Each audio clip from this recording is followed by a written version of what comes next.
ایک سرسبز وادی کے قلب میں واقع ایک چھوٹے سے پرانے گاؤں میں سرلا نام کی ایک بزرگ عورت رہتی تھی۔ وہ پورے گاؤں میں اپنے مہربان دل، حکمت اور اپنے شائستہ وجود کے لیے مشہور تھی۔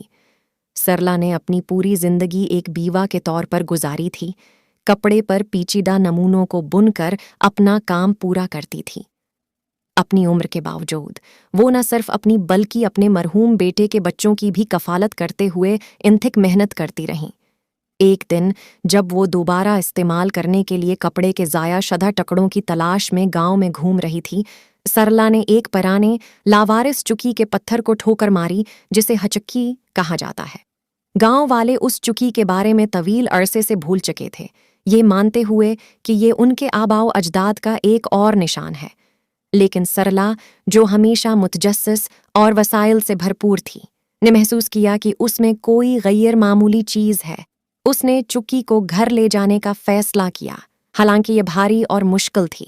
جب اس نے اسے اپنی معمولی رہائش گاہ میں کھڑا کیا تو اس نے محسوس کیا کہ یہ چکی کسی دوسری سے مختلف تھی۔ یہ ایک نرم، سنہری روشنی سے چمکتا تھا، اور جب اس نے اسے چھو لیا تو ایک مدھم سریلی آواز نکلتی تھی۔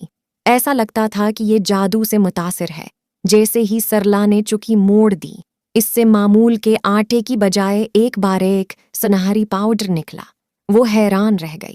اس نے محسوس کیا کہ یہ چکی کوئی عام چکی کا پتھر نہیں، بلکہ ایک جادوئی ہے جو کسی بھی چیز کو خالص سونے میں بدلنے کی صلاحیت رکھتی ہے۔ اس نے اسے دانوں، کنکریوں اور یہاں تک کہ ایک شائستہ پتی سے آزمایا، اور ہر بار اس سے چمکتا ہوا سونا نکلا۔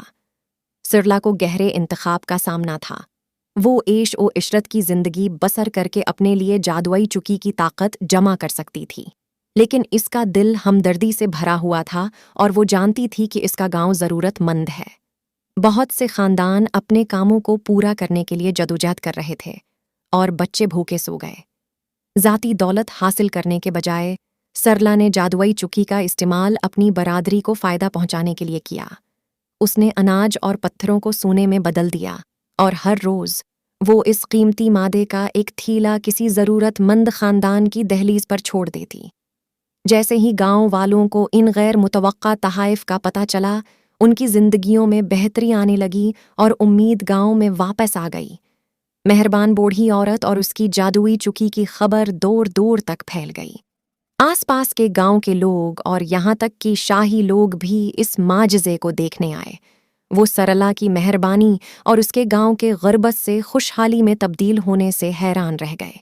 دولت اور طاقت کی پیشکش کے باوجود سرلا عاجز رہی، دوسروں کی مدد کرنے کے لیے اپنی پرسکون زندگی جاری رکھی۔ وہ سمجھتی تھی کہ چکی کا حقیقی جادو سونا پیدا کرنے میں نہیں، بلکہ ہمدردی اور بے لوسی کی طاقت میں ہے۔